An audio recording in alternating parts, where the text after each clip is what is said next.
How's everyone?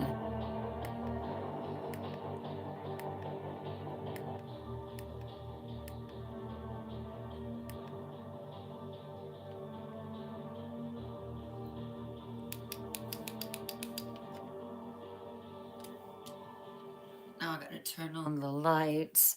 Hello. Tonight I am just very casual, very me, very tired, and just gonna do me. No makeup tonight, just me. I contemplated it and then I was like, you know what? I'm too tired. So I still have the Night Queen eyebrows and everything.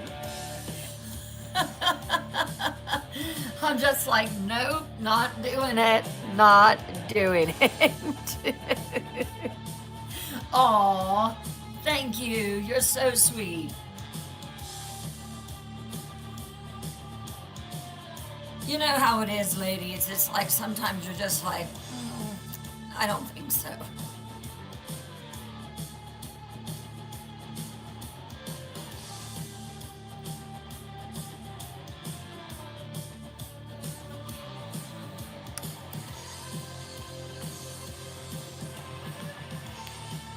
Here we go. I don't know why I like that so much like that, but I do.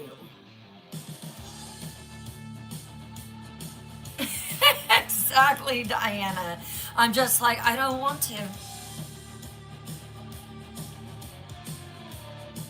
Do y'all like the purple?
Hello, hello, hello. Let's go ahead and start reposting. Hey, Kimmy.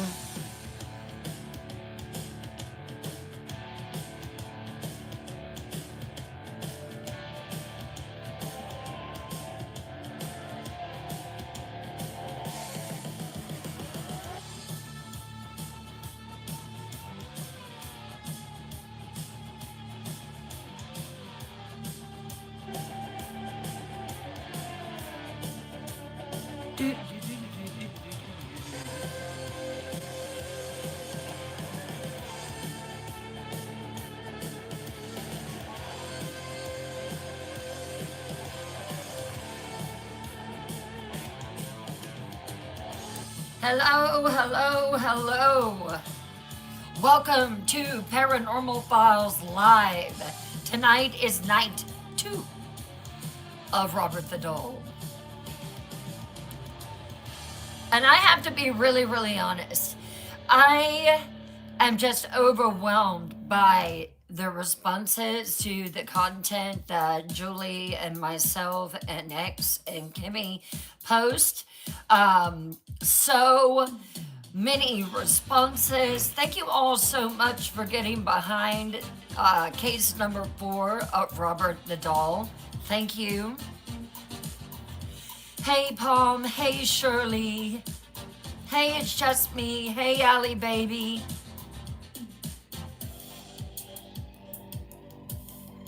Let's start liking. Let's start tapping the screen. Let's start reposting. Let's share it. Let's put it on the FYP.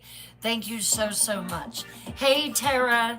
Hey, Bird Lady. Hey, Julie. You know what? At one point tonight, Casey, I'm going to do an evil laugh just for you. Hey, Rebecca.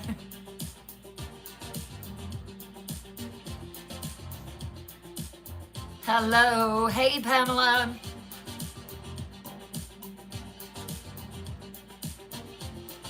Oh, I know all about the sinus infection. Unfortunately, I know nothing about the snow.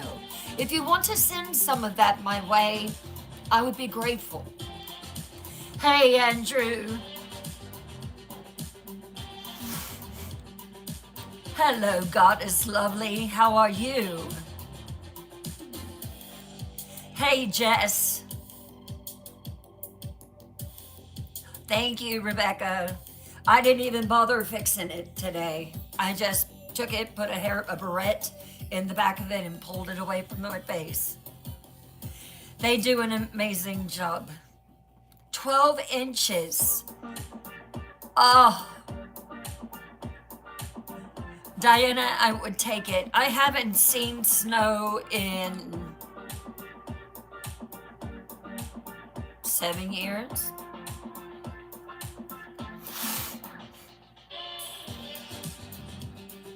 Doo-doo.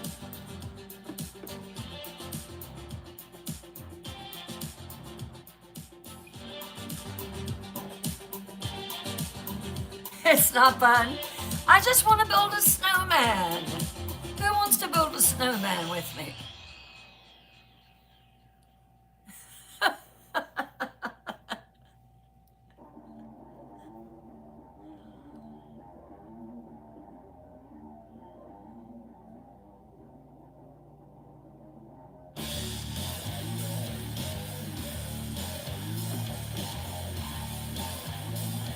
Oh, wow, Kim.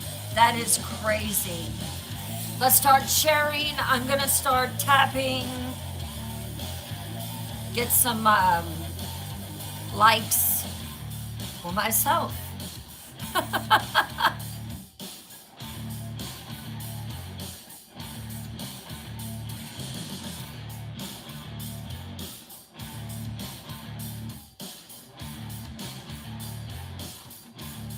Let's share it.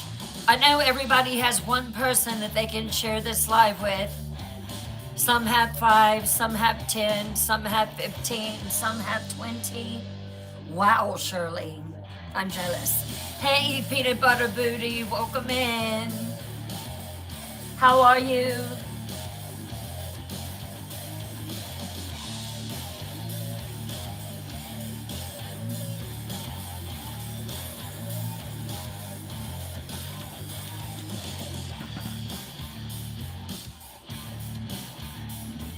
Hey, Nikki. I'm so sorry to hear that, Nikki. I send love and light to you. Oh no, you got the flu. Oh my goodness.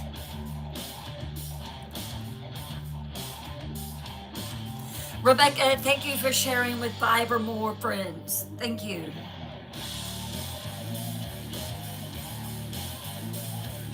Hey, Kelly. How are you doing?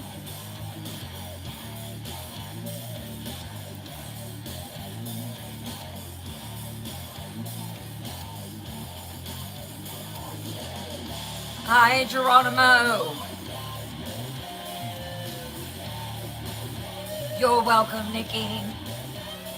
I send love, healing, and light to all that are sick. I am good. My poor Mr. Night Queen, he has no voice. His voice is just completely kaput. Hello, I'm not the one, and thank you for sharing the live. I know our dear Julie, she's been sick, and you know, it's always the worst when it hits on the holidays. That one is horrible. Hey, AI Summary. Love you. Love seeing you in here.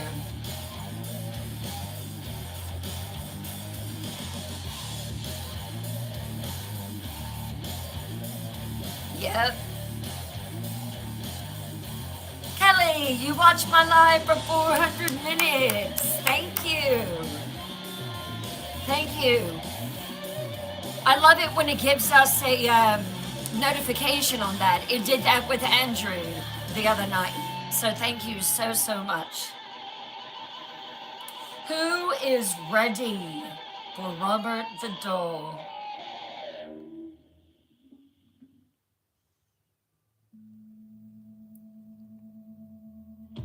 Hey, Lulu.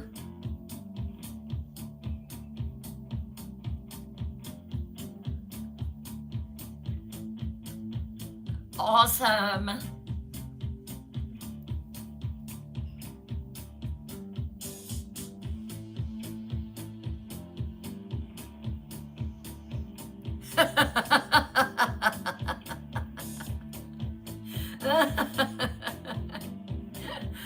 Creepy doll, right? Lulu, thank you for the follow.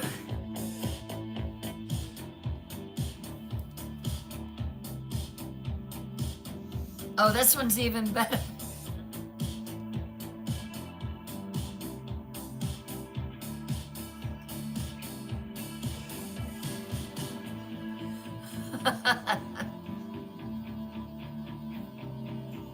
I know, right, Rebecca?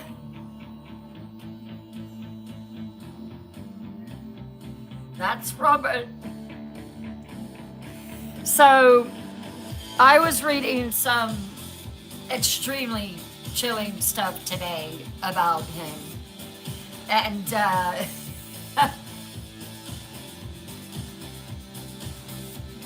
something's not right.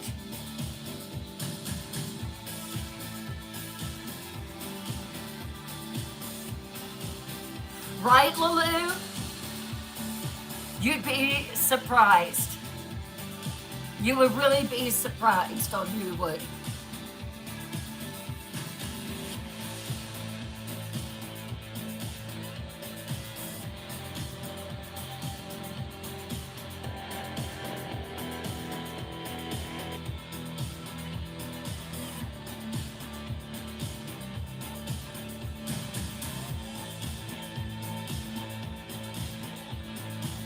Right.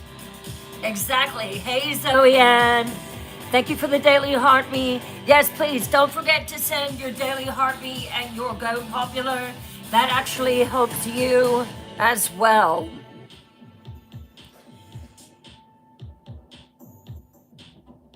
Well, Kelly, I went a little crazy with AI. I wanted to create something that was different, unique.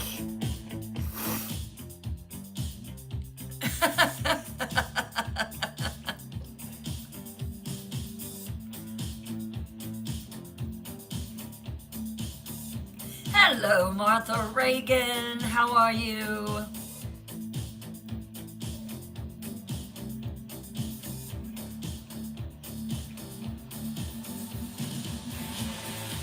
Nightmares in the night. Absolutely.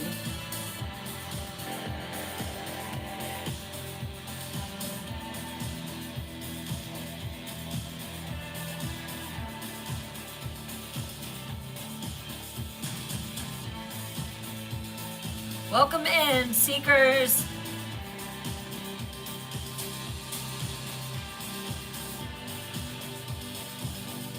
That is too funny.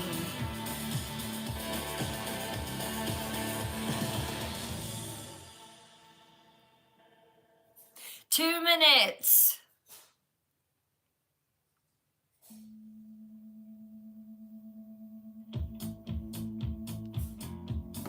That's right, Lulu. Monday, Wednesday, and Friday. You can't see him? I'll show him again here in a bit.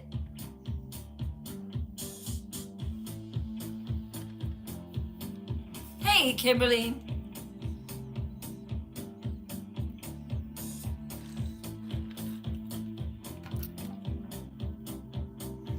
You're welcome.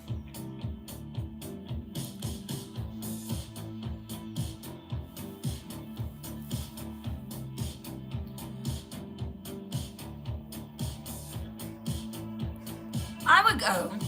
I would be respectful, but I would go.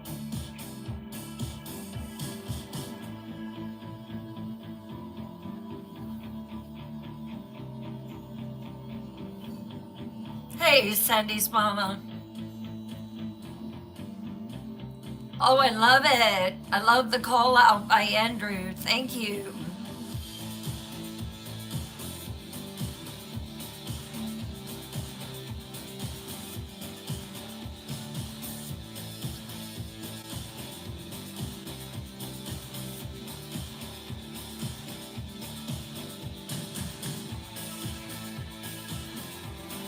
Dolls are creepy, for sure. We will do Annabelle. And I've got a couple others up my sleeve.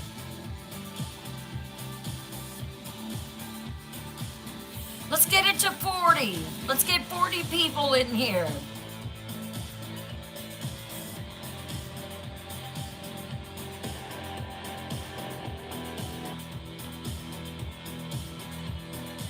Karen, thank you for reposting.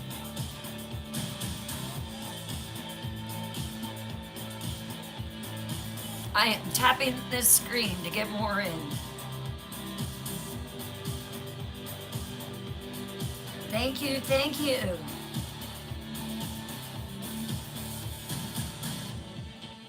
Let's do one more song. Hey, love. I am looking into that actually. Thank you for sharing with more than 5 friends. Thank you, thank you.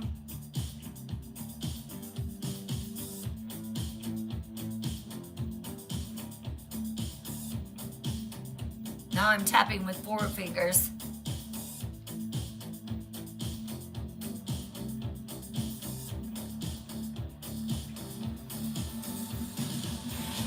Boom.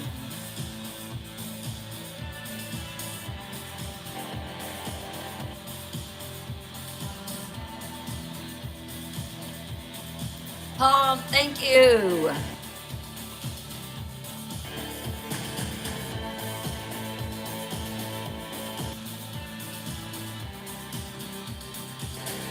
Let's keep Melanie in our thoughts as well. Let's share it, share it, share it, share it.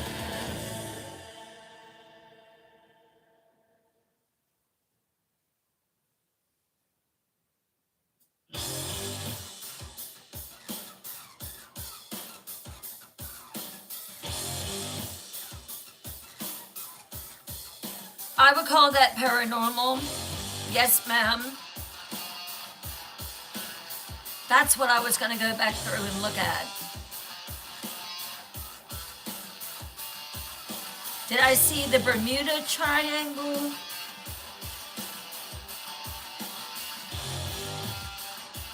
We will investigate them all.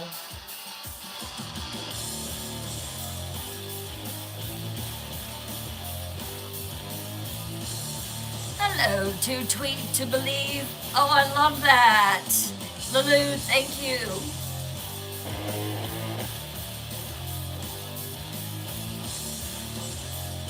Yeah, if you just post it in the story submission, one of my night watchers will catch it for you.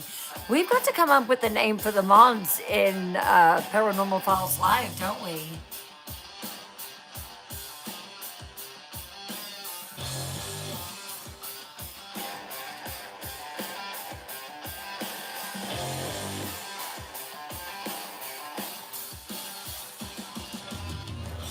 Yeah, we gotta do that.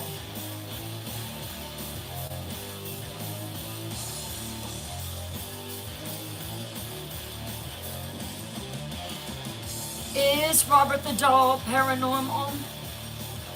Or is he not? Have you made up your mind yet? Tonight might change it. Thank you, Lulu. Thank you.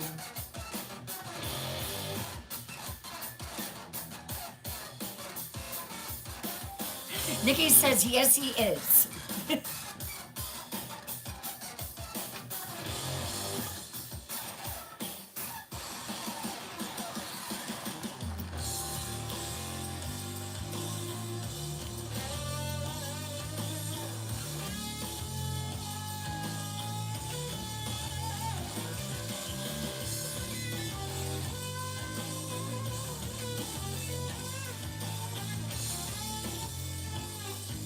you for sharing, Charlene.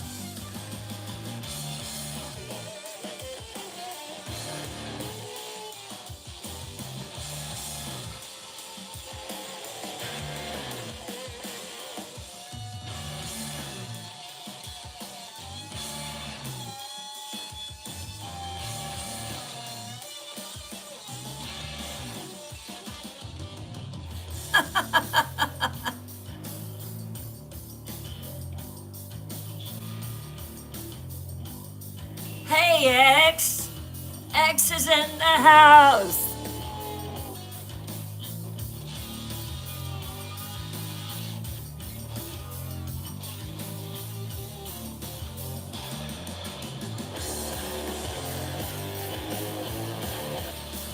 Hello.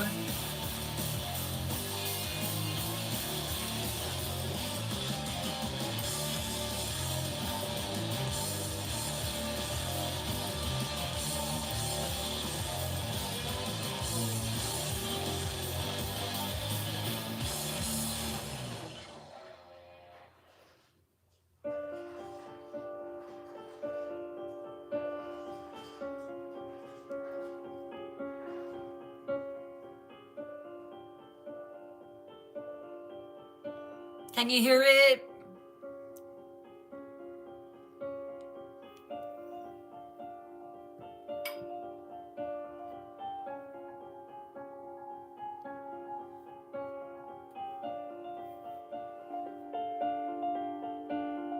Perfect.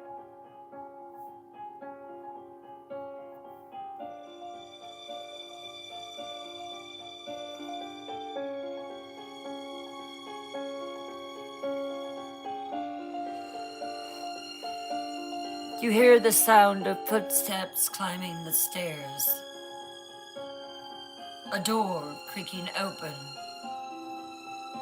A woman peeking inside. The room is dark, except for one lamp on the nightstand. He doesn't like to be in the dark. That's what he told Jean.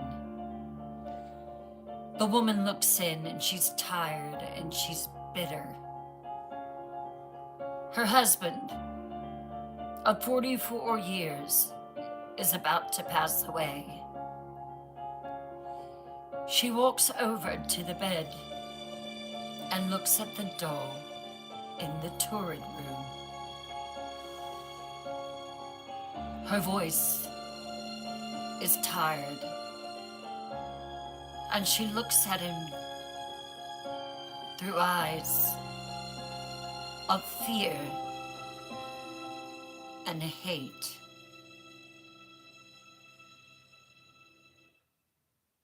"44 years. 44 years I've lived with you and him. I know you're not normal. He knows you're not normal. And I begged him to get rid of you. And even now, with him on his deathbed, he chooses you over me. What hold is it that you have on him?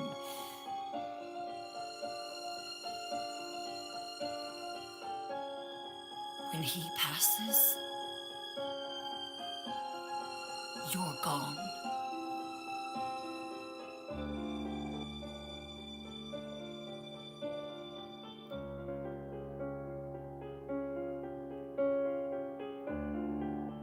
And Otto turns her back on Robert, walks out the door, and closes it. And as she is walking down the hallway, she hears it. A child's giggle. Faint. Mocking.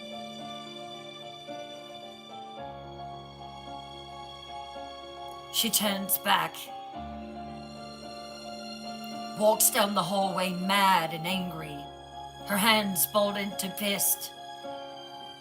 "I know you hear me," she says as she opens the door again. And this time, Robert is sitting on the window seat. "I know you understand. When he dies, when Gene finally dies, you and I will settle this. You will be the first thing I get rid of."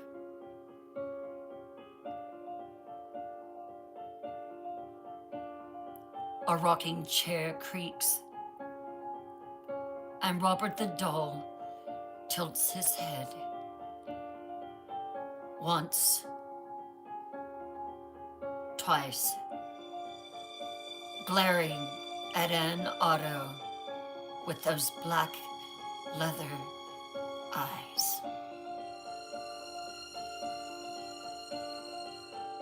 534 Eden Street, Key West, Florida, 1973.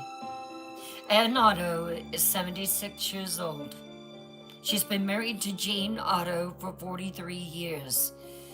And for every single one of those years, she's competed for his attention with a doll. Not competed with another woman, with a doll. A doll that sits in the turret room, or at the top of the stairs, or in the window seat, or in the attic. A doll that Gene talks to for hours. A doll that Ann believes is alive.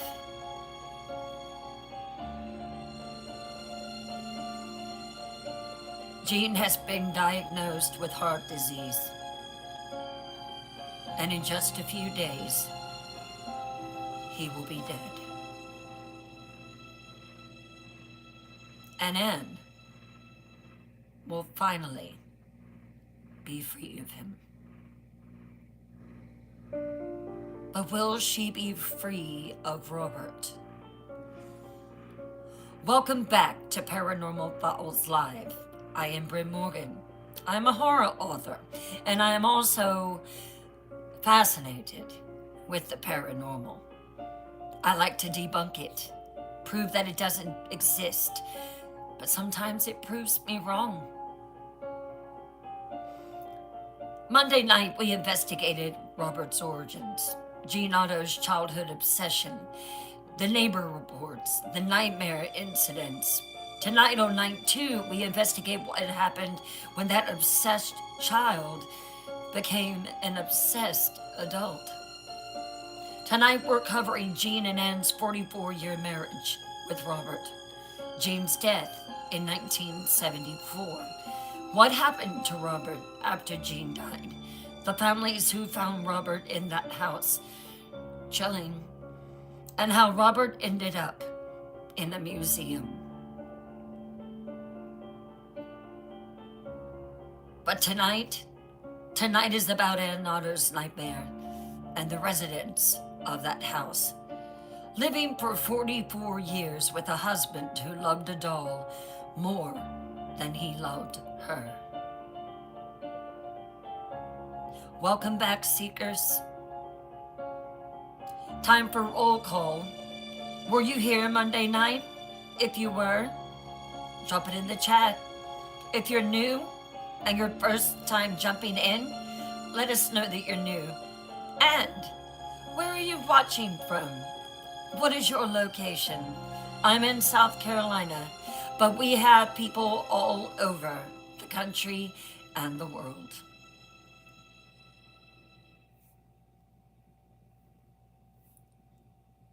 Thank you, Gothic Prince. Karen was here. Goddess Lovely was here. Kimberly was here.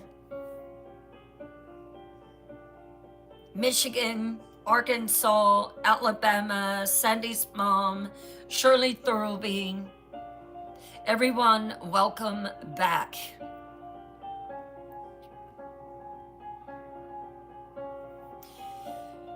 Here's a quick recap for news seekers. Night 1. Robert the Doll entered Jean Otto's life around 1906, when Jean was just 6 years old. Let me find the picture here.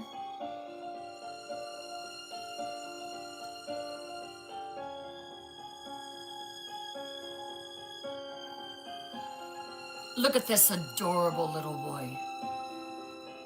Jean Otto, 6 years old. He receives a gift. There are some conflicting reports on it. Did he receive the gift from an uncle, a family or friend from a toy store in Germany? Or was it a gift from a Bohemian servant? Now, there are rumors that that Bohemian servant was let go in the Otto household, and that she was bitter and decided to curse the doll, and then gave it to Jean.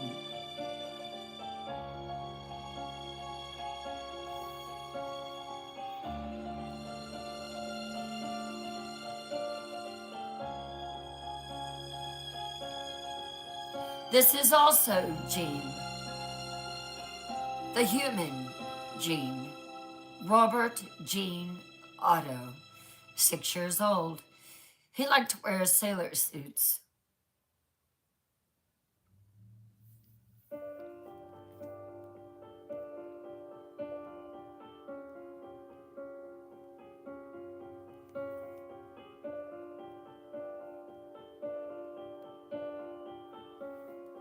This is the house.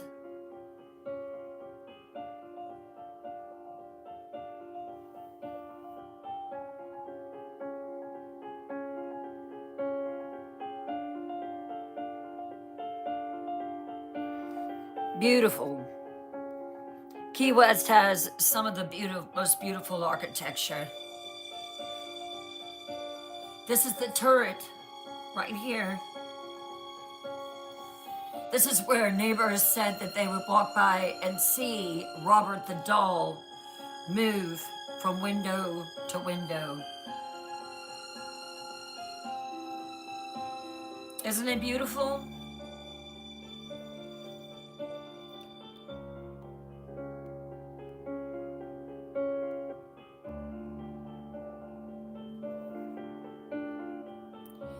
This is Jean Otto, grown and obsessed with Robert.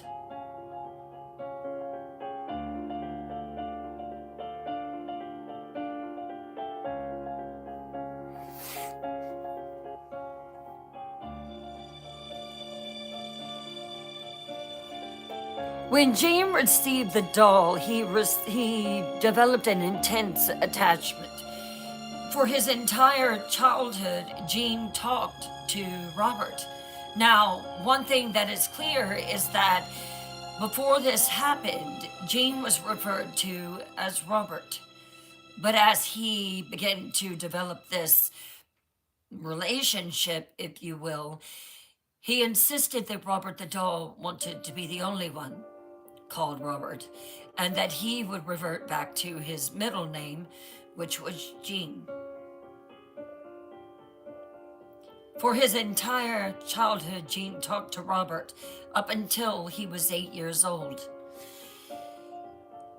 Things started happening, and Jean started blaming Robert for misbehavior.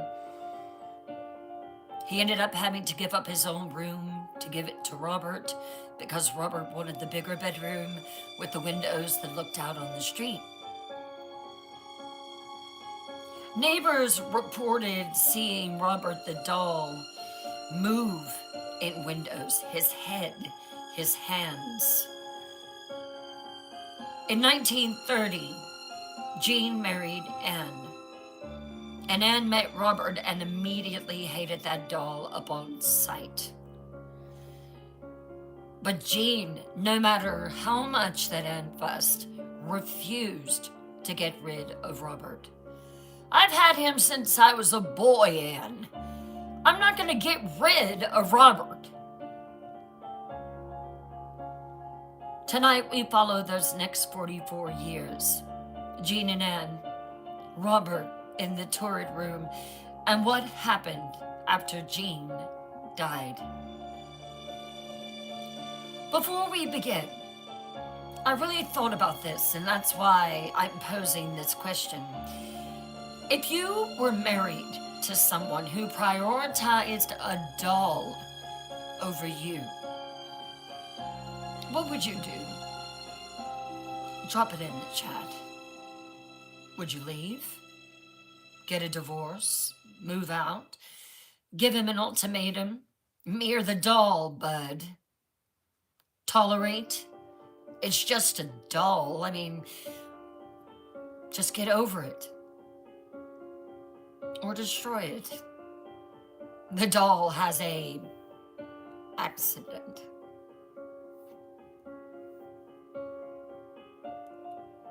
Leave. Goodbye.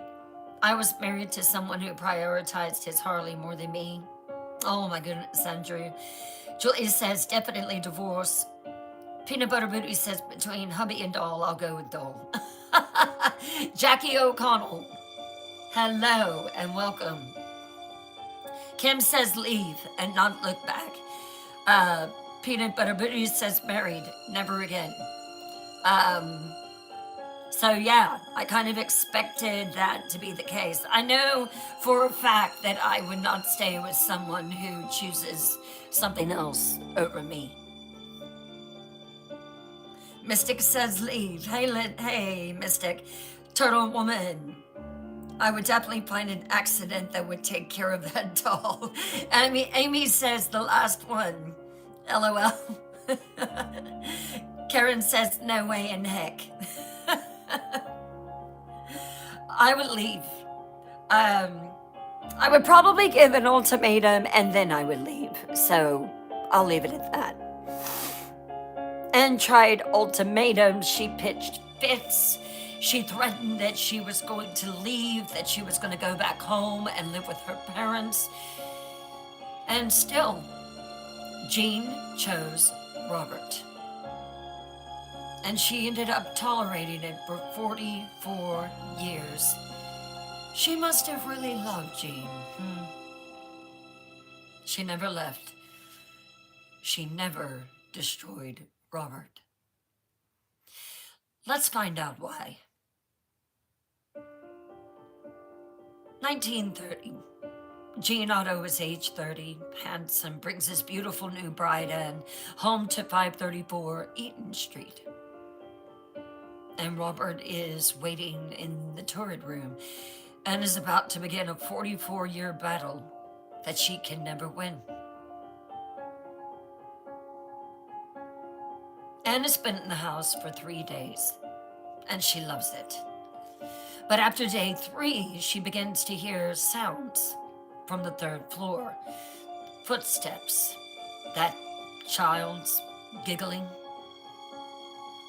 So she asked Jean about it one morning at the breakfast table.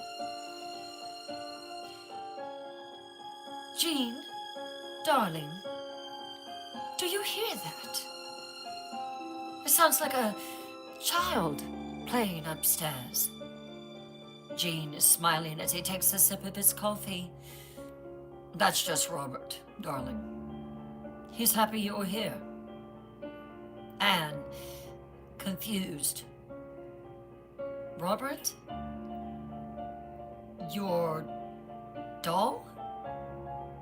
Jean, he's not just a doll, Anne. He's family. You'll understand that once you get to know him. I'll take him up and let you meet him after lunch. Anne. Jean. The servants were bustling around, clearing off the tables, so she was careful what she said in front of them. You're a grown man. You don't actually believe. Jean becomes sharp and defensive. Don't. Anne's taken aback by his tone. He's never spoken to her like that before. He's defensive. Don't. Don't what? He's a doll, Robert. Don't talk about Robert that way. He's been with me my entire life. He stays. Anne, realizing this is much more serious than what she thought. I wasn't suggesting. I just meant Robert is part of this family. That's not negotiable. 3 days into her marriage, and Anne Otto learns the hierarchy. Jean, Robert, and then her. 3 days in, Anne discovers her husband prioritizes a doll over her. Is that a red flag to you? Or just a eccentricity? Drop your take in the chat. That would be a major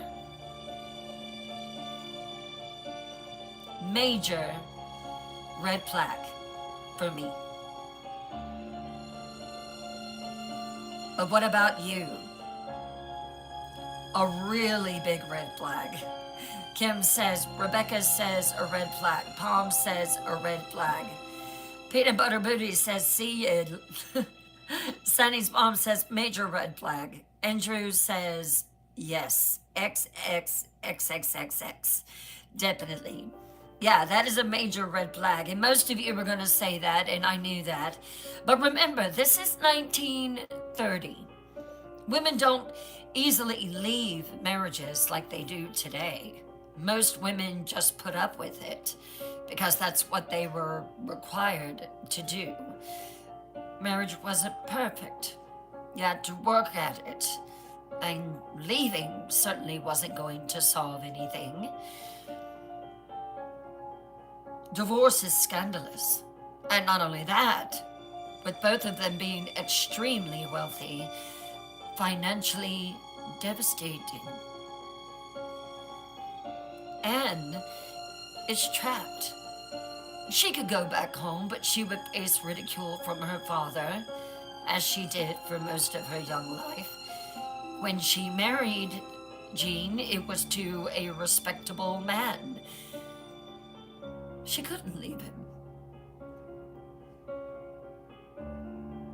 So, over the next few years, Anne tries to adapt as best as she can, but that doll, Robert, makes it impossible for her.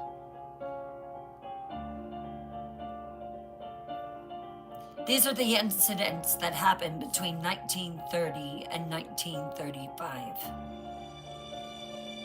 The daily visits. Jean visits Robert every single day.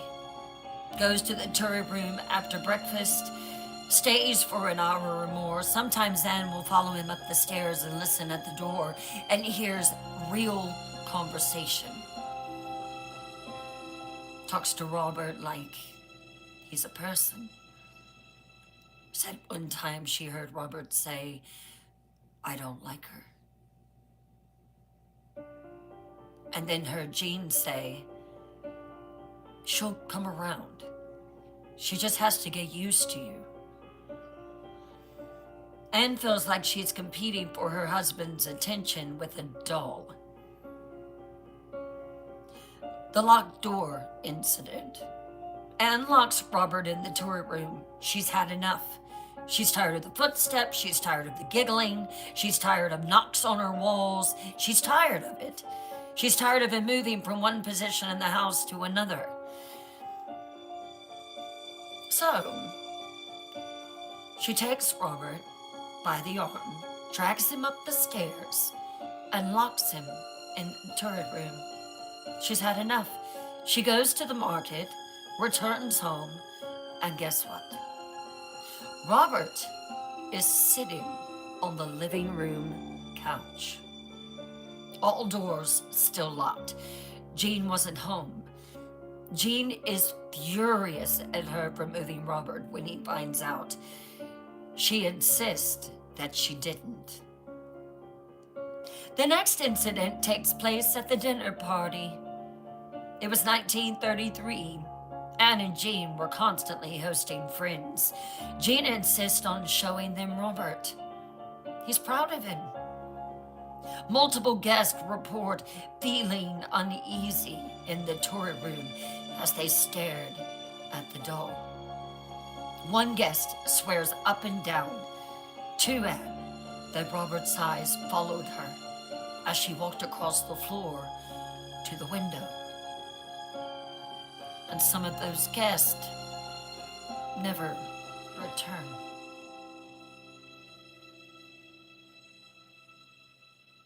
So, what do you think? If Robert keeps appearing in places that Anne didn't put him, is Jean moving him? Consciously or sleepwalking, perhaps? Is Anne just confused? Misremembering where she put him? Robert moves himself. Is it paranormal? Or someone else? Perhaps a third party in the house that is trying to drive her insane. What's most likely here? Drop your theory.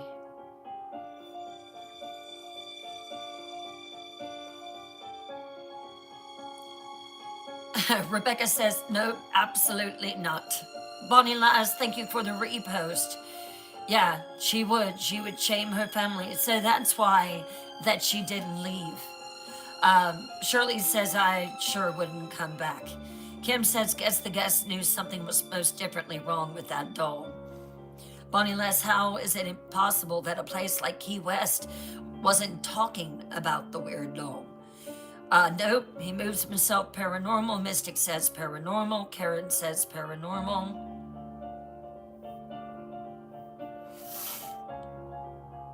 Now, the most rational explanation is that Jean is moving Robert either consciously to mess with Anne or unconsciously by sleepwalking or dissociation, but Anne never sees him do it. And the times that Robert does move, the majority of it, Jean's gone.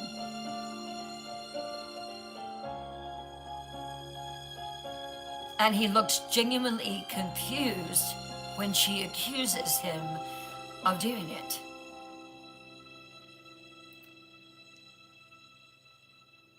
It's World War II now. Jean is too old to serve. He stays in Key West, works on his art, and talks to Robert daily. Not just little things, conversations that you would actually have with another human. Anne's isolation deepens. She becomes sad, depressed, keeps to herself. It gets so bad that Anne is going through a depression that her sister Helen decides to come and visit for a week. And Anne is desperate for company, and she finds out that her sister was able to detect her depression and her sadness through her letters to her.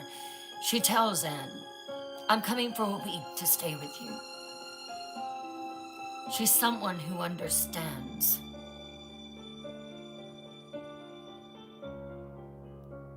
Helen has been there for one day. She comes downstairs to breakfast. Jean is in his art room. Anne, I have to ask, what's with that doll in the room upstairs? Anne is relieved to talk about it because she has no one else that she can discuss it with. She can't discuss it with Jean. She can't discuss it with the servants. They'll think she's insane. She can't discuss it with the neighbors, at least not yet. But she can talk to her sister. She leans across the table. That's Robert. Jean's companion. Companion? He's a doll. His what? Is he going mad? Anne. Helen. He talks to that doll for hours. Every day. He says Robert is real. He says Robert has opinions and feelings and preferences. It's the craziest thing that I've ever heard before. I swear if I could leave. Helen takes a sip of her tea. Anne, that's not normal. Have you thought about telling him to visit a doctor? I have did everything that I can possibly think of. But I cannot convince Jean to get rid of him. I've tried. And he chooses Robert over me every time. Have you thought about children? Perhaps a child of your own would take the focus off of the doll, and you and Jean would be actually able to build a healthy life, family life.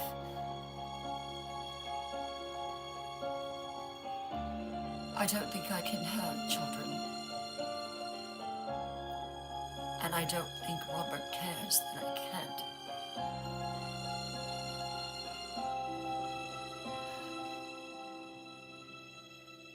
Then leave him, Anne. I can't. Where would I go?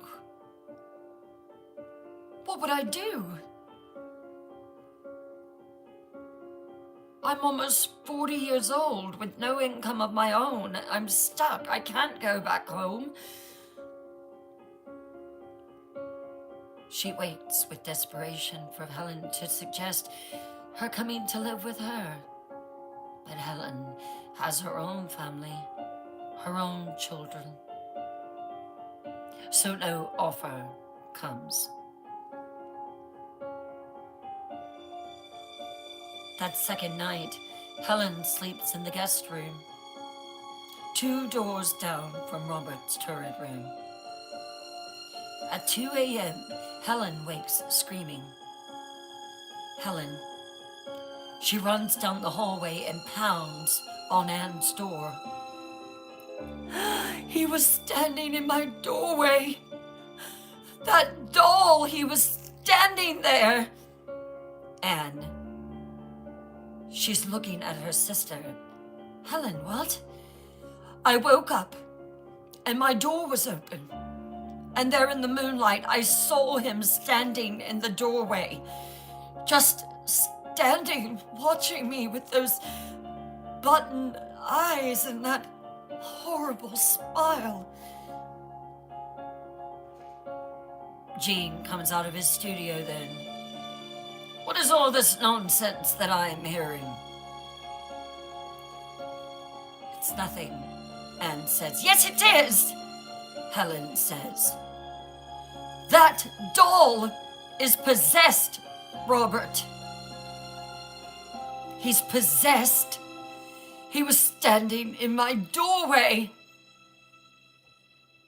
Jean, please go check the turret room for me. Jean goes to check and returns. You're going mad, Helen. Robert is in his chair, where he always is. Helen is shaking. I saw him. I saw him standing in my doorway. Anne, I believe you. Jean, you're just as crazy as your sister is. You had a nightmare. Robert doesn't walk around. He's a doll. Helen, I'm leaving tomorrow. I know that I promised you I would stay in this house for a week, but I cannot stay in this house. I'm sorry, Anne. Helen leaves the next morning. She never visits that house again. She tells Anne privately, Anne, that doll is evil. You need to leave. I can't. I can't. She doesn't leave. She stays. Helen sees Robert standing in her doorway. Jean finds Robert in his chair. What do you think it was? A nightmare? Did Helen dream it? Jean moved Robert back quickly before they checked. Robert moved himself. Paranormal? Or Helen is lying, seeking attention? What's most likely here? Drop your assessment.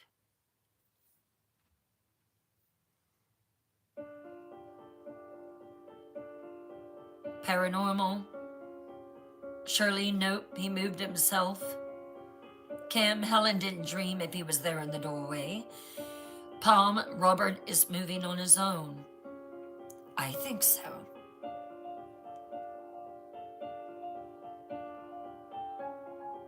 X, yep, moved himself. Bonnie Lass, was it Robert that went on tour and in Gettysburg and the handler died? I believe so.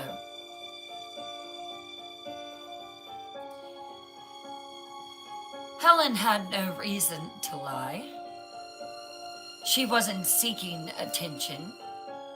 She fled the house. A nightmare is possible. I've had some nightmares that are so real. Or Jean moved Robert back very quickly, or something else. Anne believes Helen. From that day forward, Anne is certain it's paranormal. Robert is alive.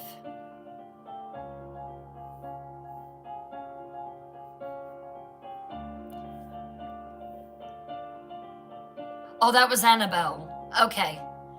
Lulu says, fix him up with Annabelle. There you go. Then he would have a partner.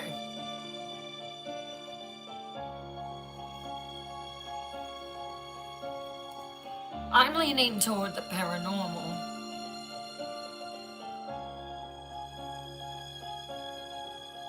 Decades pass. Jean and Anne age. No children. Just a quiet, big mansion in Key West, Florida. Jean becomes a very successful artiste.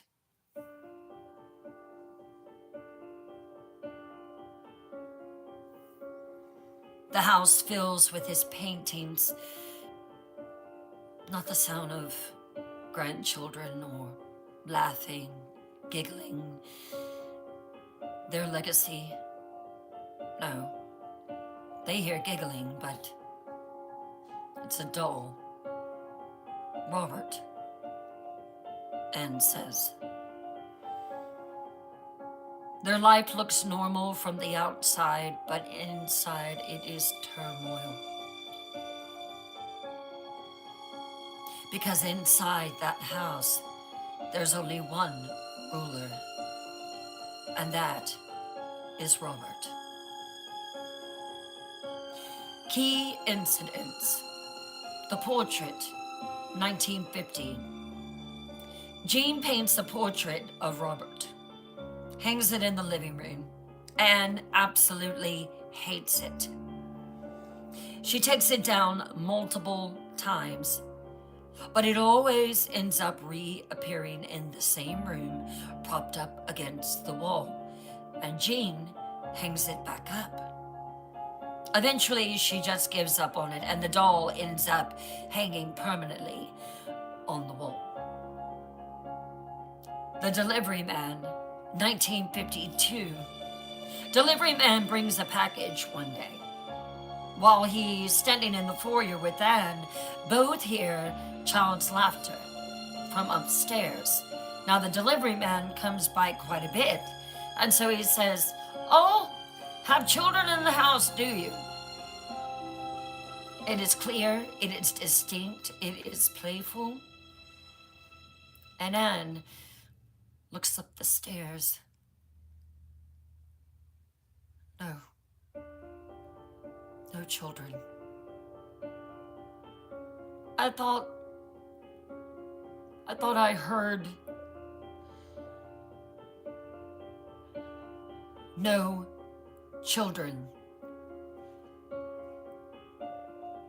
The delivery man swears years later that he heard a child. He never goes back to the Otto house again. Anne's incidents. Anne begins to have a series of minor accidents in the house. Now, from what I was searching today, there were quite a few. Did you know that she had multiple trips on stairs? And she swore that she felt pushed each time.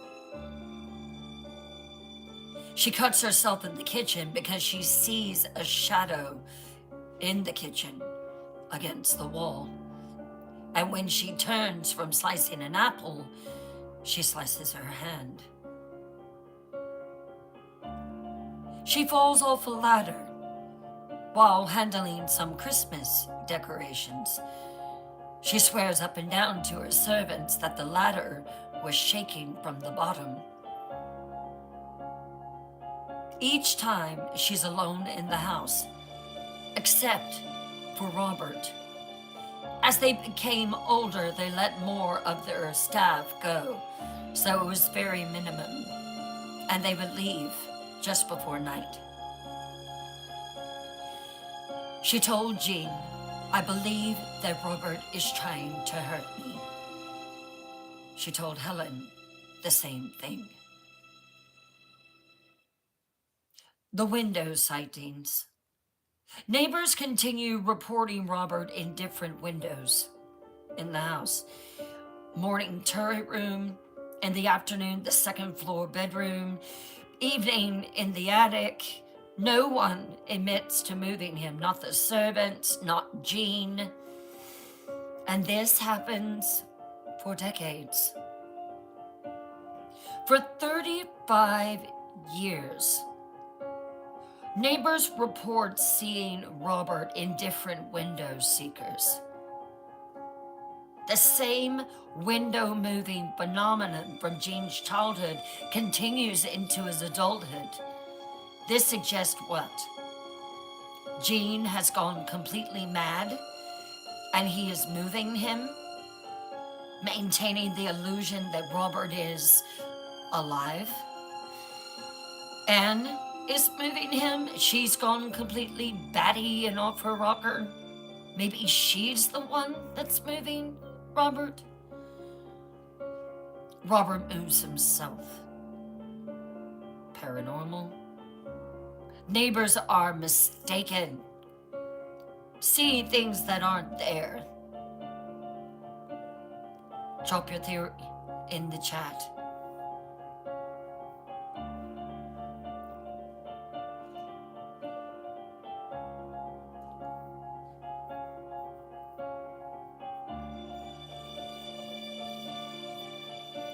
Trying to make her go crazy, paranormal. I wonder if the famous poet and Jean crossed paths at Key West.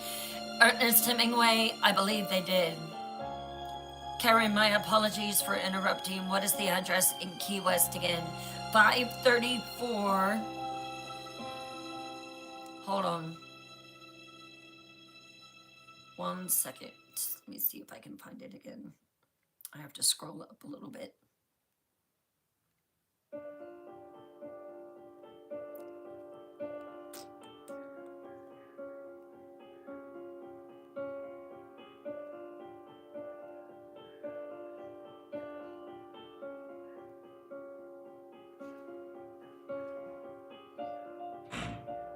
Well, I know it's here.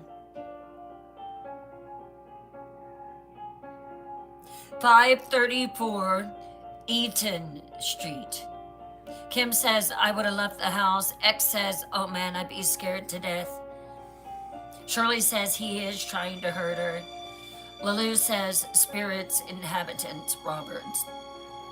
Key West is a time loop. Very strange vibes down there. I will agree with that. I absolutely loved it, but it was a very, very different vibe.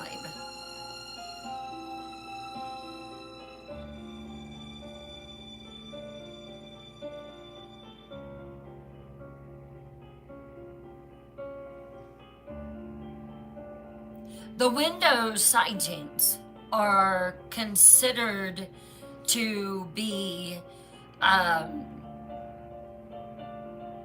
most consistent report across the entire Robert saga, to be honest. Multiple witnesses across 70 plus years. So either Jean and later Anne are moving Robert compulsively. Multiple witnesses across decades are all mistaken, or Robert is moving the hell on his own. No wonder people drink a lot while they are there. Right? Hey, Jenny. Thanks so much. My folks are actually in Key West right now. Oh, no way. Are they going to go there and see it? What happened to Robert when Jean passes? We're getting ready to get there. The 1960s and the early 70s. Jean and Anne are elderly. Jean's health begins to decline. He has heart issues. But his attachment to Robert never wavers, even though he is struggling sometimes to breathe, to function. He climbs those steps to see Robert daily. It's 1972. Anne is 75 years old. She's had enough. She's sad. She's depressed. She never had any idea that marriage was going to be like this.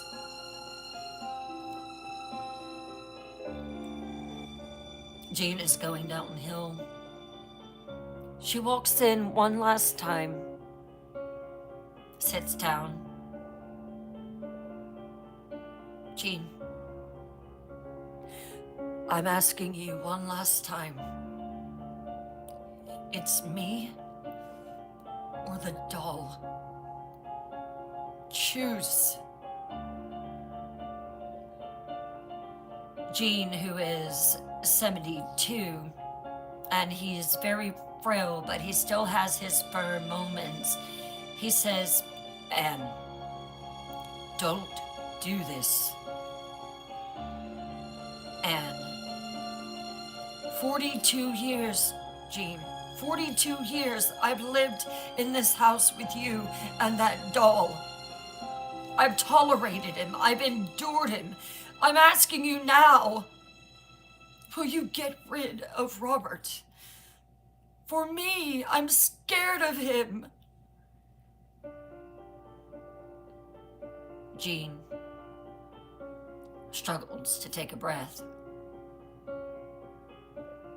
I can't. Anne, can't or won't? What is this power that this doll has over you, Jean?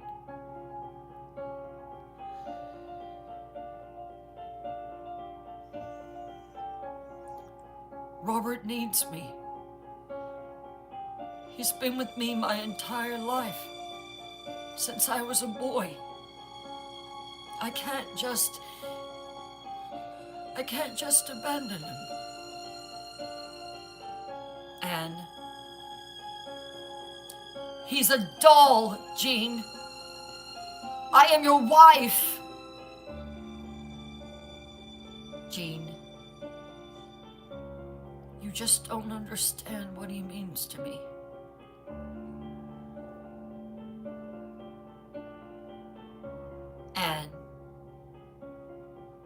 Then explain it to me.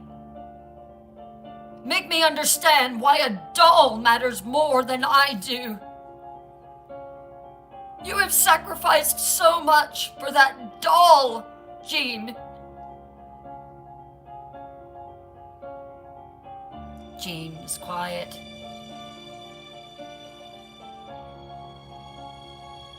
Robert. He was there for me when I had no one. Being an only child, I was very alone. But when he came here, he would talk to me. Sure, he's a little demanding at times, but he's my friend. Since I was 6 years old, he's been with me through everything, through the death of my parents. He's more than a doll to me, Anne.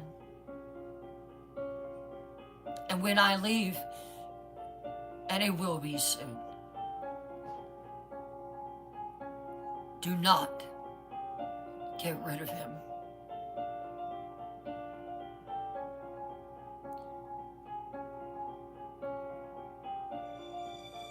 I have been here with you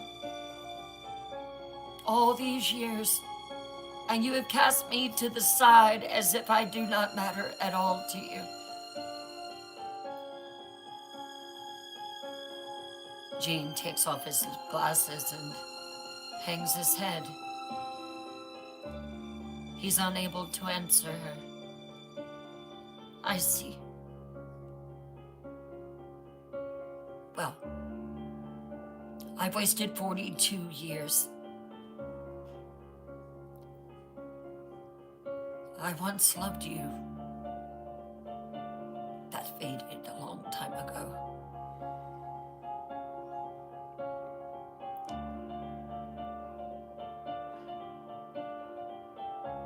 It's like talking to a brick wall.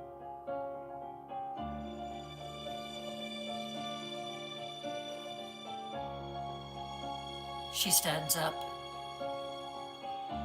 Jean hollers after her. Are you leaving? Anne, a bitter laugh. She won't even turn to look at him now. He's dead to her. Where would I go?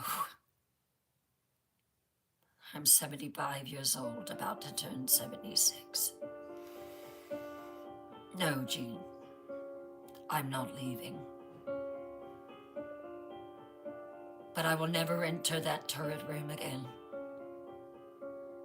When you are where you are struggling to breathe, do not ask me to go and get that doll.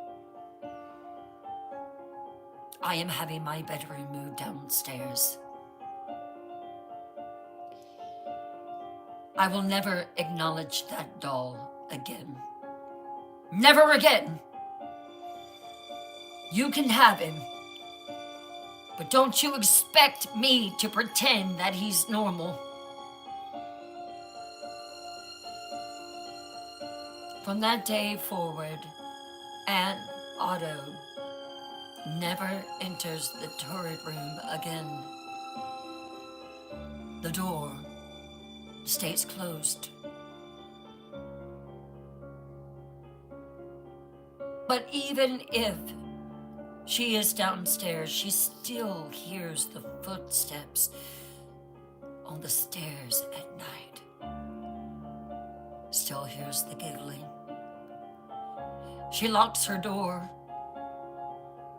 But one night during a thunderstorm, she can see the shadows of feet beneath it.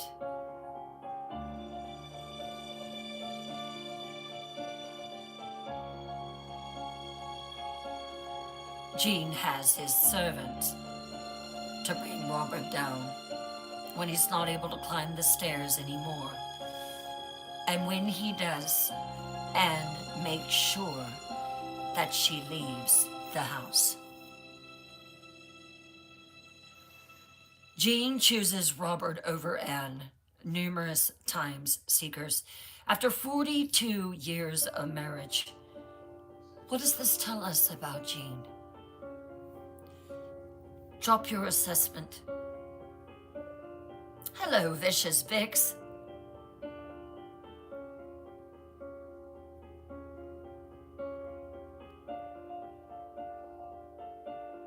Does it say that he has mental illness, obsession, arrested development, something paranormal controlling him, perhaps?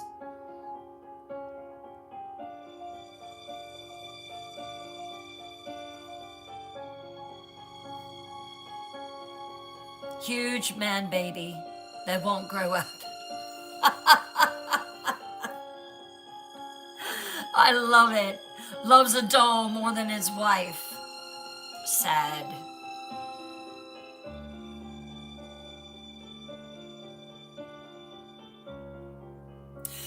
Oh, Vicious Vix, you're a paranormal investigator in Louisiana. Welcome.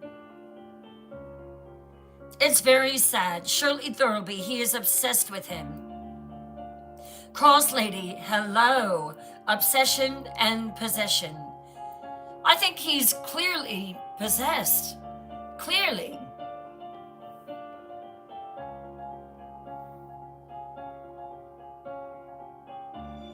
All valid theories.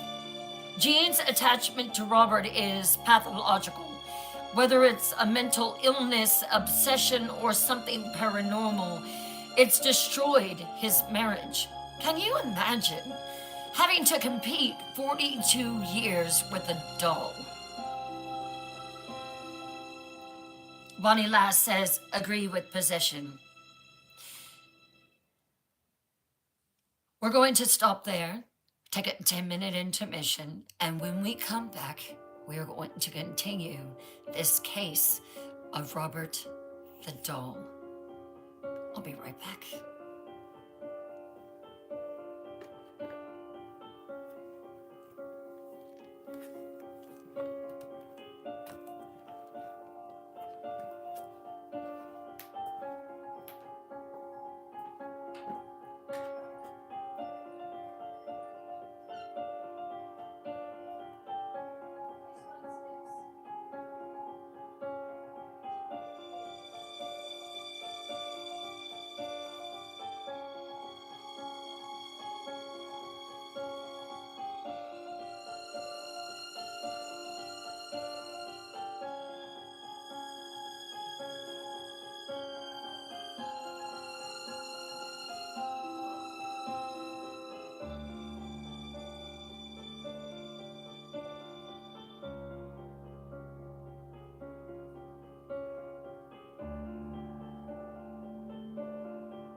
wait, Heather.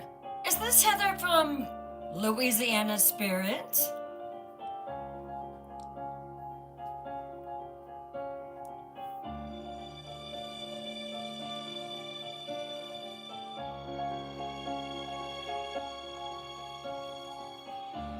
No way. Hello, Heather.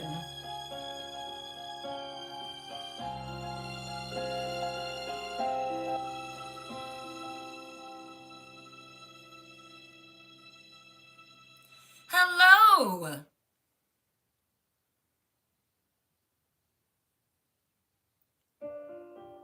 Hold on a minute. I'm seeing something very interesting here.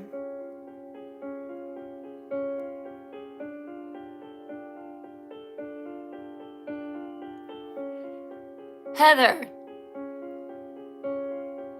you have spoken with the current owner of Robert. I am doing very well. Would you like to come up in the box and discuss that? I am feeling good, Jenny. How are you?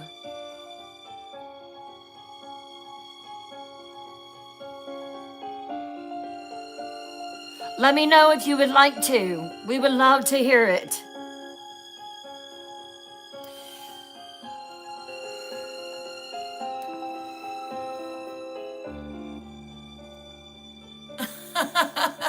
Hey, that's the only way I believe in doing it. I'm kidding.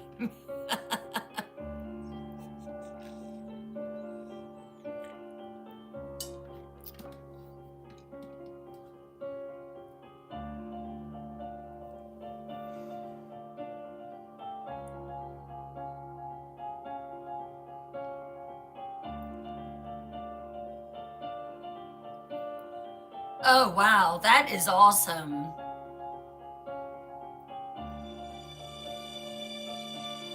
That is super cool. Hey, Mia, how are you?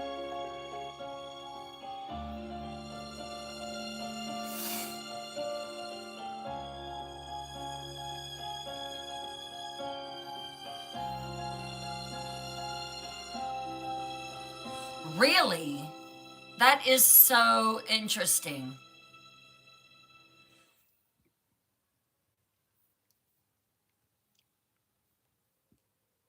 Yeah, I was in there and I was eating some sour gummy worms and I'm like, Heather, Heather, Heather, Heather, Heather. I was like, that's who that is. Hey, Tracy.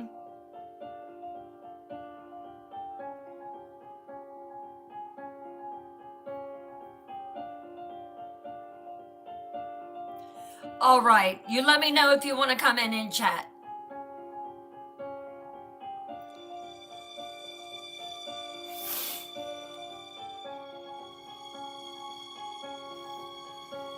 So, what are you thinking, Seekers? Do you think that it's paranormal still?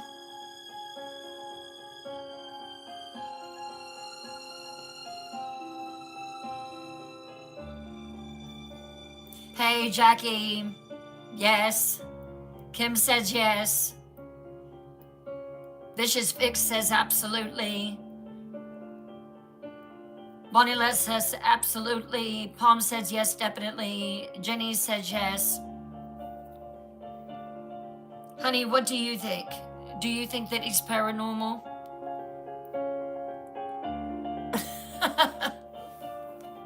Let's keep tapping. Let's keep sharing. Let's keep reposting this live.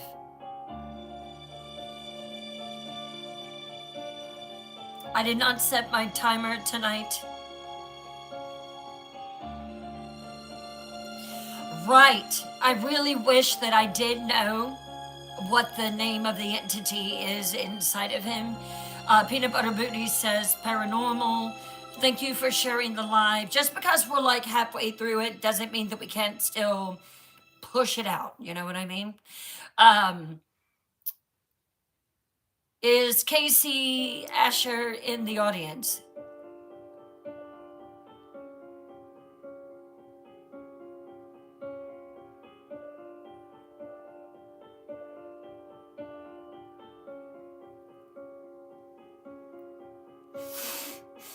Thank you for the FYF. Thank you for the FYP.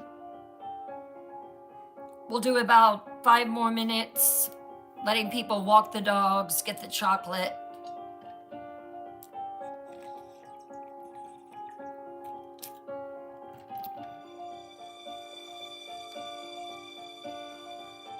Okay, let me know if you see him.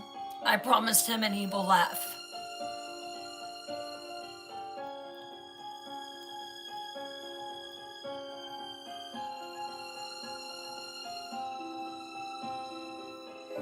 Yeah, so that is what I heard, X. And then as I started doing more research on it, there was, some talk about it being a servant that was angry and mad and decided to take it out on the family by possessing the doll.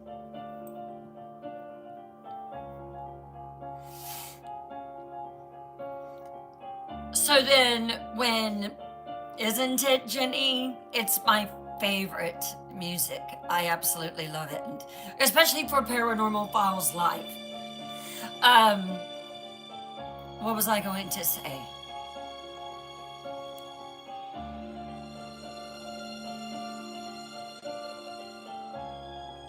Oh! So, with it coming from Germany, that just makes me, think even more possibilities, of what, how Robert could be how he is. He could have came from Germany, and then once he was in the house, the servant put the spell on him or the curse, or whatever. But something is definitely not right with Robert the doll. Definitely not.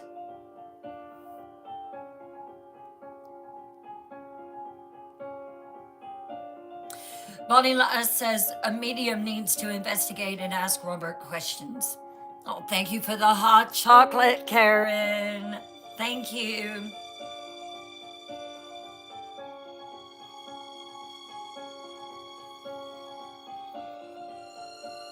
Two minutes. I'm gonna have to turn some heat on. It is getting hot out here.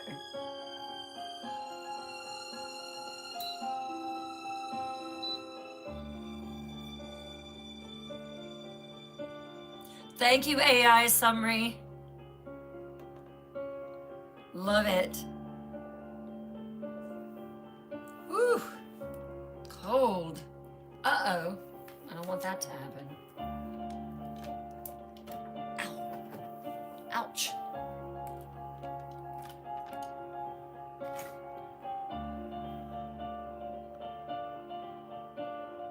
I'm gonna have to watch the movie. I've never seen it before.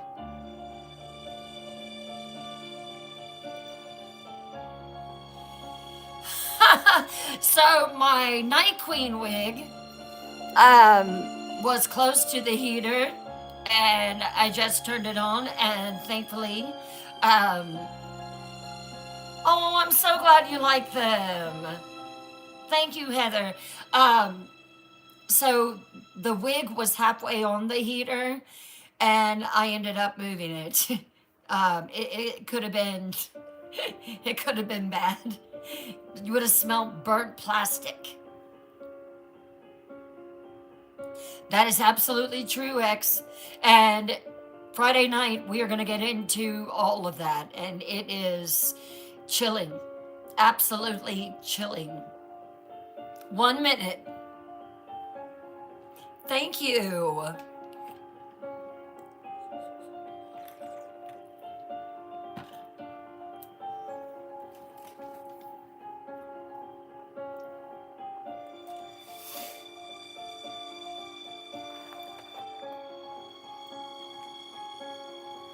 A documentary? I'll have to watch that, Julie. All right. Hey, Glenna.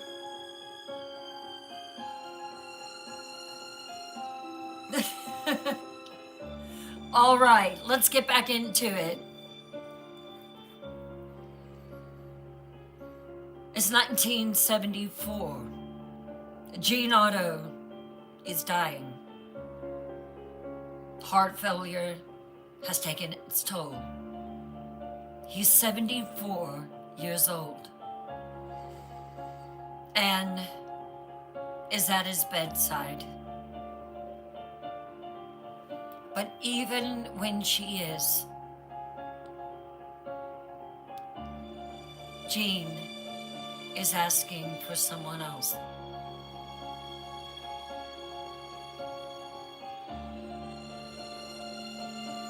Gene is in his bed, struggling to breathe. Anne sits beside him. The doctor is there. She's holding his hand, hoping in their final moments that he might acknowledge her. Gene is weak. Very weak.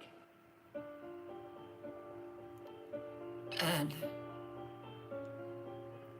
yes, Gene, I'm here. And yes, I need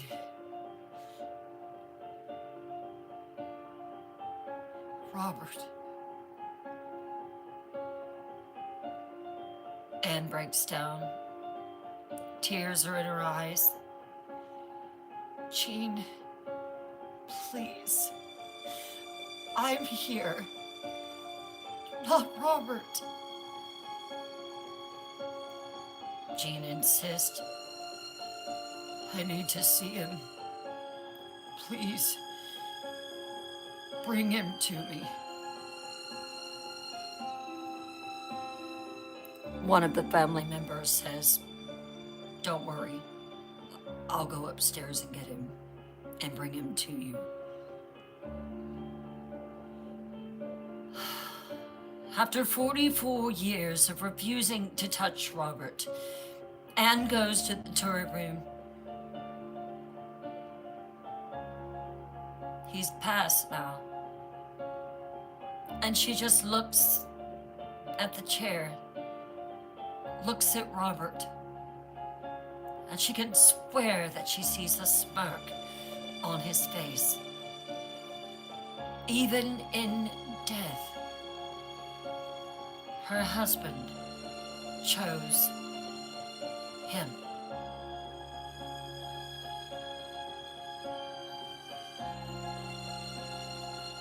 But she cannot forget what she heard. As the family member brought him down the stairs to the room where Gene's bed was and handed him to Gene, she couldn't forget the words. There you are, old friend. I knew you'd come. And then Gene looks at Anne. Come closer. Anne doesn't want to. She hasn't been around that doll in 2 years.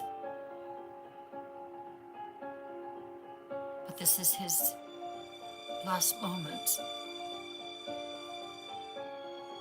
So she goes. He grabs her hand. Robert is laying beside him. Anne, promise me you'll take care of him. Anne shakes her head vehemently. No, Gene, no. Gene is agitated. Please, someone has to take care of him. Anne, I have endured that doll for 44 years. I will not make a deathbed promise to keep him. Gene, looking at Robert with tears in his eyes. I'm sorry, my old friend. I'm so sorry. I don't know what will happen to you. And just as Gene is taking his final breath, he looks around the room pleadingly at those gathered. Please, someone take care of him.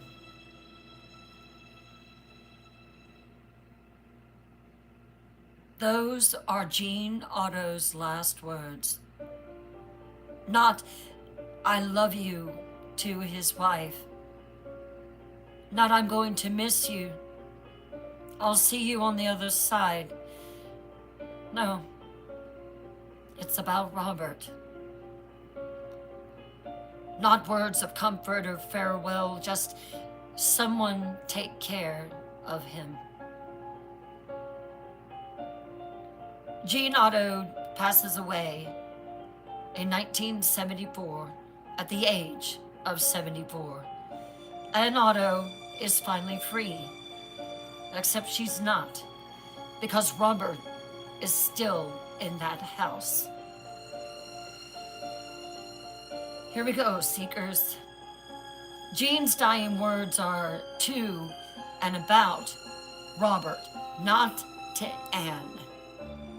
After 44 years of marriage, drop your reaction in the chat.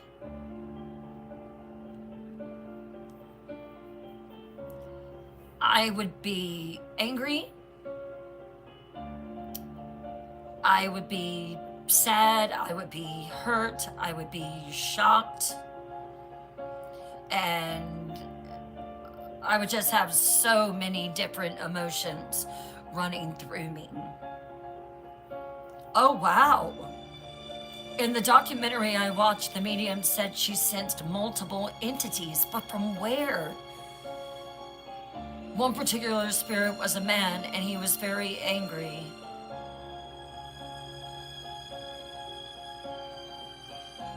Vicious Vic says, I think Robert is a vessel for sure. Cross Lady says, I would be afraid to get rid of that dog. Oh my goodness.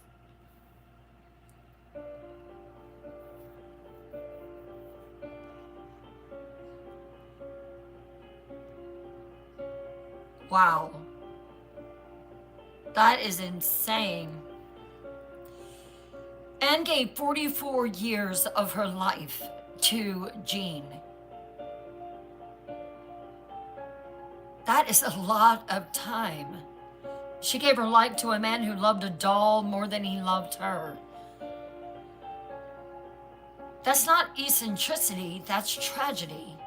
Now Jean is dead. Anne is 77 years old. She's alone in that house with Robert.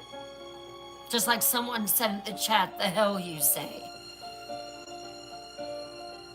After Jean's funeral, Anne is finally alone. No more competing with Robert for attention. But the problem is that Robert is still there. So what does Anne do after the funeral? She walks back in the house. It's deathly quiet. She locks the turret room with Robert inside, refuses to enter it, leaves Robert inside, and she tells her staff, I don't want to see him. I don't want to touch him. He can rot in there for all I care. But she hears sounds from that locked room.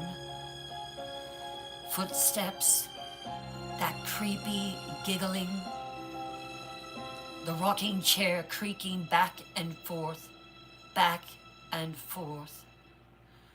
She tells a friend, he's angry that I locked him in there.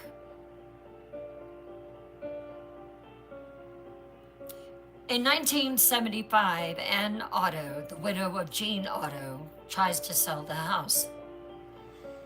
She lists the house for sale. Multiple potential buyers tour it because it's Key West, and homes of that size are highly sought after, highly desired.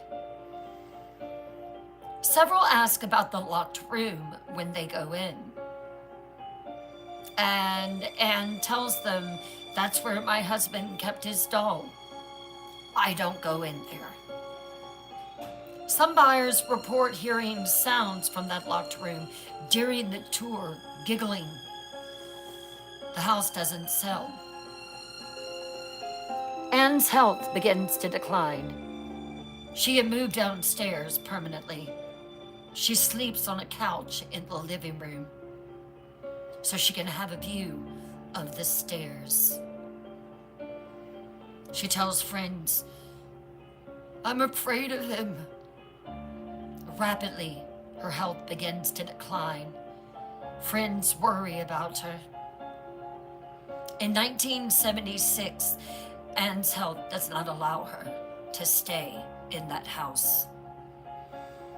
She moves in with relatives so she can be watched. She leaves Robert locked in the tour room when she leaves. She leaves Jean's painting, she leaves most possessions, and finally, she just escapes. Anne could have been destroyed. She could have destroyed Robert. She could have burned him. She could have thrown him away. Instead, she locks him in the house and runs away. Why? Why didn't she destroy him?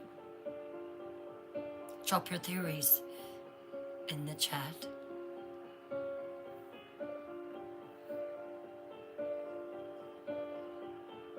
I think that probably, I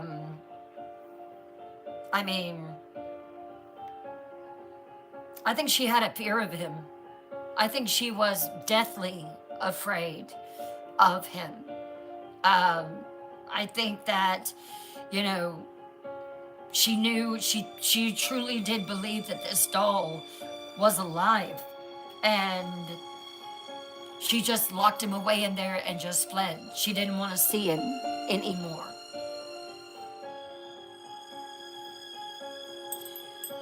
Palm says she was too afraid. Kim says would not have done any good. Shirley says too afraid of him. Fear, Lulu says. The house finally sells in 1976. And Robert has new owners.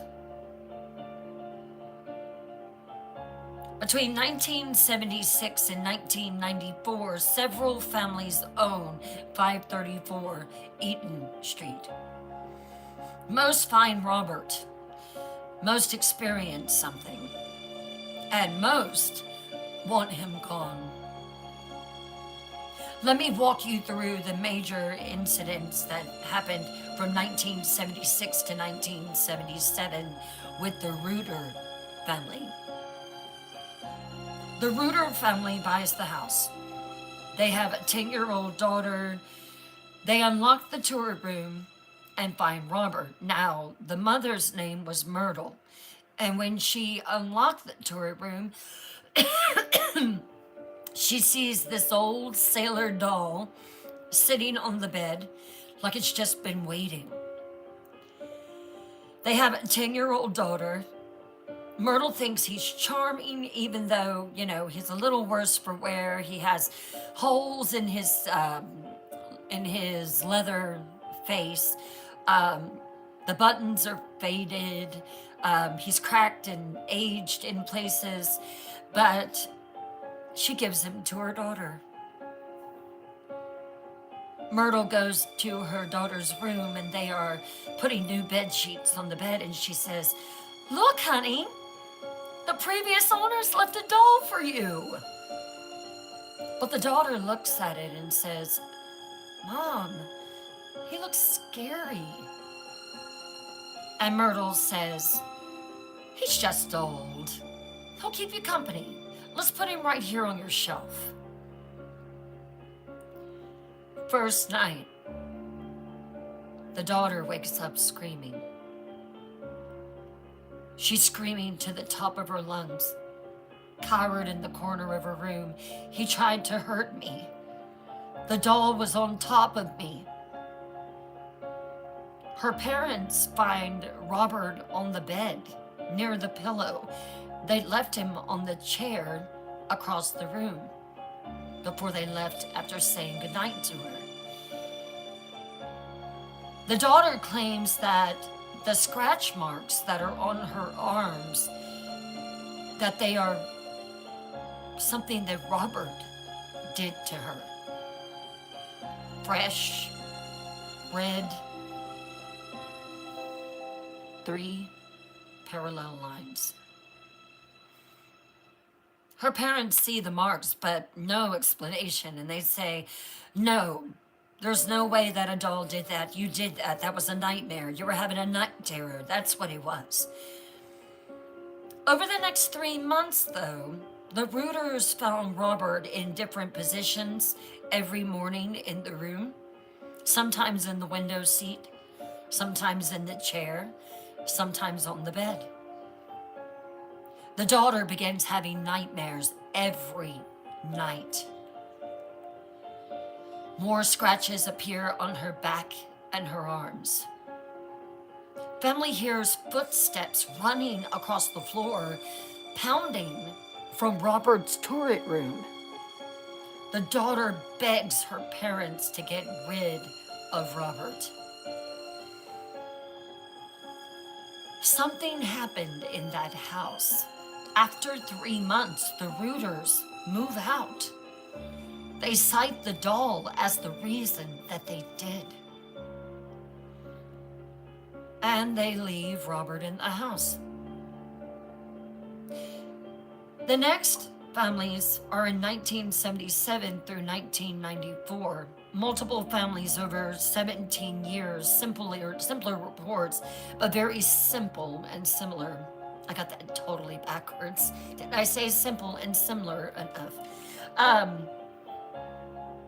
One owner said he threw Robert in his trash can. Next morning, Robert the doll is on his front porch.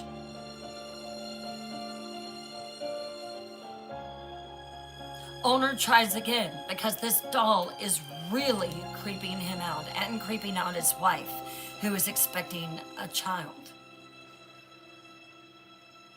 But this time, he takes Robert to the back of the property and throws him in a dumpster. A week later, a neighbor knocks on the door. The guy answers it and is shocked when the neighbor points and shows Robert leaning against the post of the house.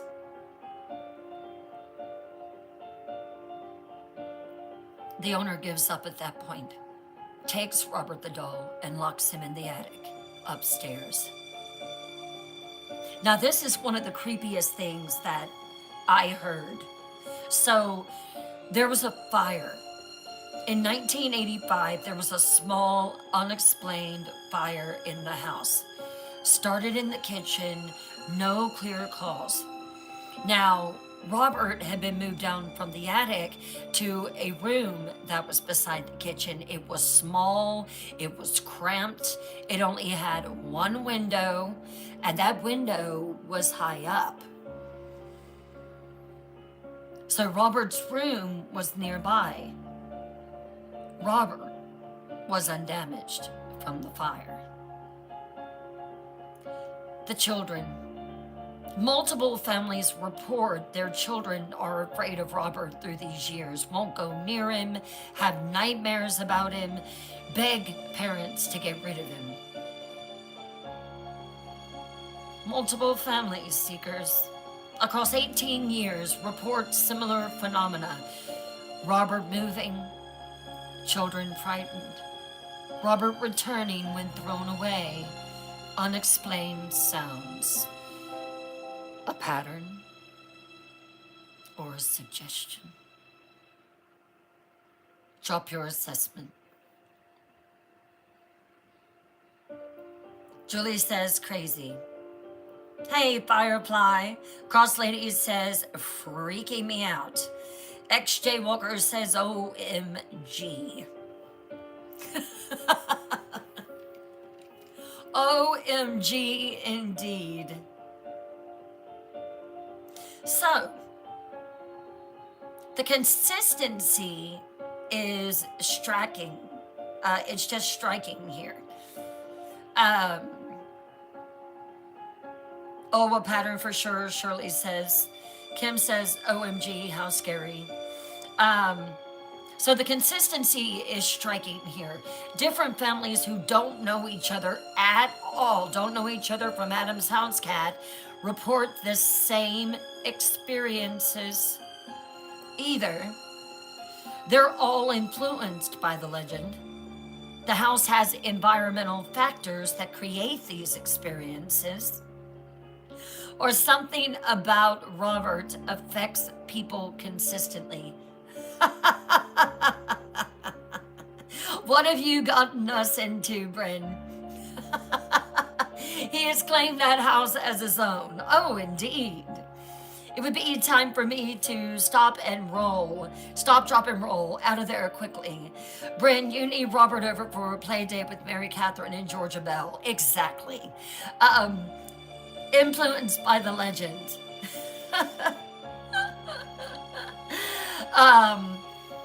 Heather says, I think it could be an angry spirit being manipulated by an evil entity. The patterns fit evil.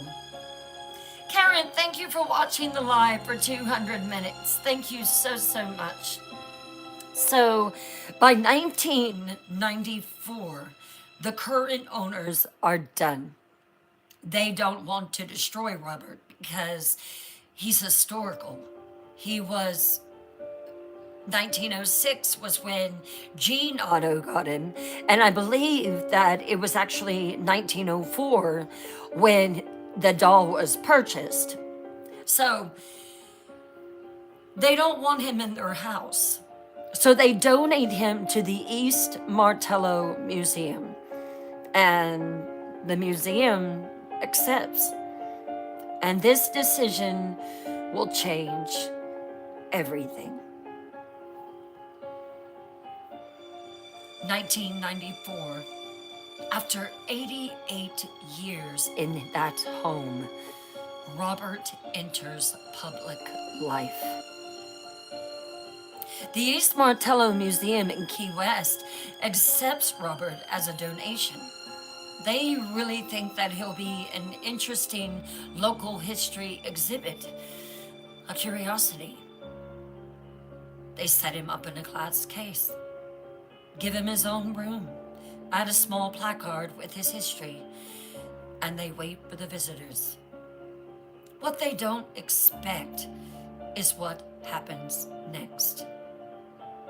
The first incidents, week 1.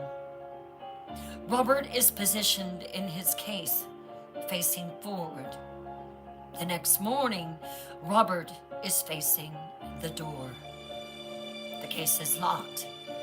The staff is confused. Month 1. This keeps happening. Robert's position changes regularly, as does his facial expression. Staff stops trying to keep him in one position because it's not working. They just accept it now. Robert moves. Year 1. Museum staff start reporting feeling watched in Robert's area. Some refuse to clean the room alone. If they do, they go in with 2. Camera malfunctions become common near Robert's exhibit. And then visitors start writing letters. The letters begin. People come in and make comments like, what an ugly doll. Why in the world would they have that on exhibit? At first it's just a few, and then it's more, and then it's dozens, and then it's hundreds. Letters from people who visited Robert, made fun of him, laughed, didn't ask his permission, began to experience great misfortune. letters apologizing, letters begging forgiveness, letters blaming Robert for disasters. The museum is confused. They're just displaying a doll. But people are claiming that Robert the doll cursed them. The legend grows. The visitors increase. It's not just the states anymore, it's different countries. The letters begin to pile up. So many that they cannot all be read, and they have to hire people to do it. By 2024, Robert the doll is the most famous haunted object in America. Now, I want to refer to TikTok. When me and my team started to post content about Robert the doll, I could not believe the response. Morning one, Monday morning, I post the first content, and I get a message, a comment, and it says, sorry. And I'm thinking, oh, someone's just being stupid, just playing a game. And then another one, sorry, sorry, sorry, sorry. I meant you no disrespect, Robert. I'm sorry. Robert, please forgive me for looking at you without asking your permission. I'm sorry. Sorry, sorry, sorry, sorry, sorry. I have never seen anything like this. Never. I have never received so many comments, never received so many views on a video in my life.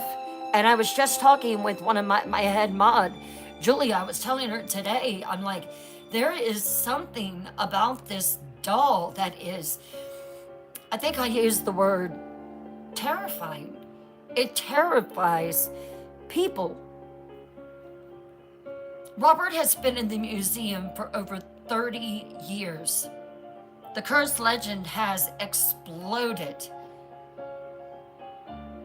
But has the museum created the curse through marketing or documented something real? Drop your take. Robert and Annabelle, 2 peas in a pod. Right, Palm, there were so many comments like that. Hey, Tigger. Julie had him in her comment section. Yes. So many sorry comments. Shirley says, oh, it's real. Sandy says marketing. Interesting. This is the central question that we will be investigating on Friday night. The museum profits from Robert, no doubt. They encourage the legend, no doubt. They post rules for visiting him.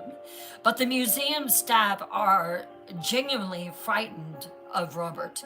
Multiple curators have quit over him. So, is the curse real? Or is it a brilliantly marketed, self-fulfilling prophecy? Tonight, we followed Robert from Jean's death to the museum. We've seen Ann Otto's 44-year nightmare. We've seen Jean choosing Robert over his wife over and over and over, even on his deathbed. Multiple families experiencing phenomena of the same thing. Footsteps, child's giggling, moving from different places in the torrid room. Now Robert is entering public life in 1994. But the real investigation, I know it's taken a while to lead up to it, but it begins Friday night. Because in the museum, Robert's alleged curse goes national. Thousands of visitors, hundreds of reported incidents, car accidents, job losses, illness, divorces, and yeah, Deaths. Multiple deaths. People whose families blame Robert. Before Friday, I need to know, what question about Robert do you most want answered? Drop it in the chat.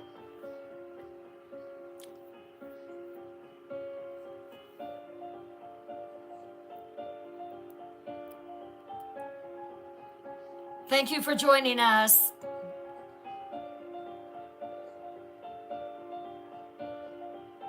I think they are very real. Thank you for joining, Heather.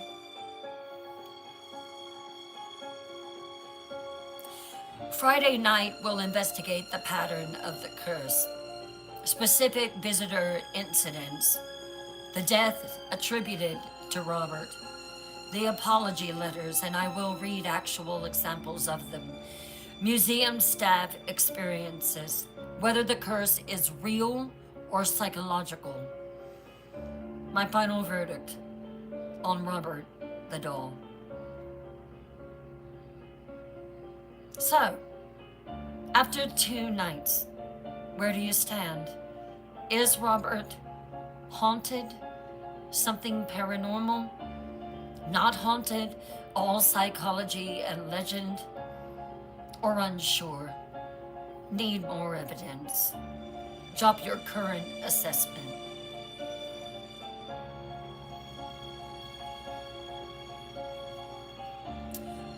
You know, Sandy, I wondered that as well.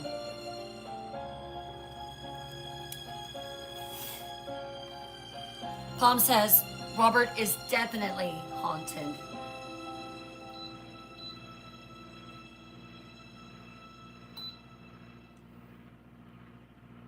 Sandy says, I wouldn't mess with it either way. Cross Lady says, unsure, but definitely creepy. So, a good split. Most of us are thinking that it's definitely a haunted doll.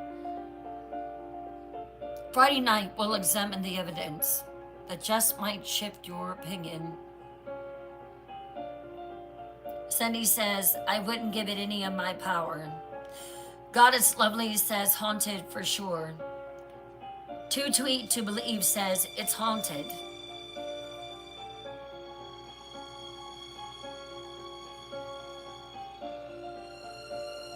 Anne Otto died in 1976. Shortly after abandoning the house, she never spoke publicly about Robert the doll after Jean's death. But she did tell friends privately, that doll destroyed my marriage. Jean loved Robert more than he ever loved me. And I could never compete with something that never aged, never argued, never demanded anything, just sat there being perfect. Jean Otto's obsession with Robert wasn't love. It was pathology, and it ruined Anne's life. Whether Robert is haunted or not, the damage he caused to that family is real. The psychological curse is undeniable.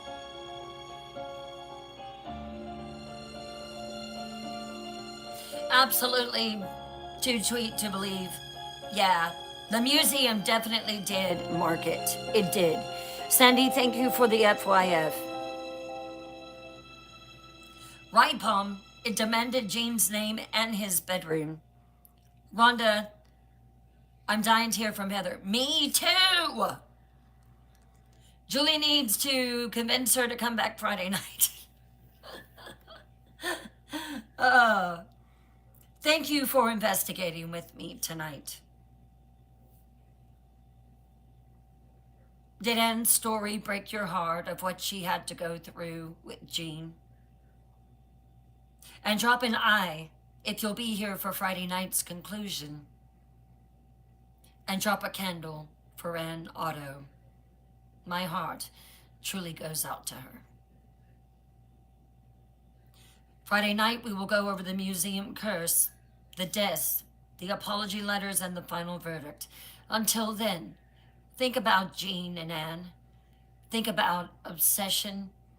Think about what we prioritize, because sometimes the real curse isn't supernatural. Sometimes it's just choosing wrong. This is Bryn Morgan. I'll see you Friday. Take care.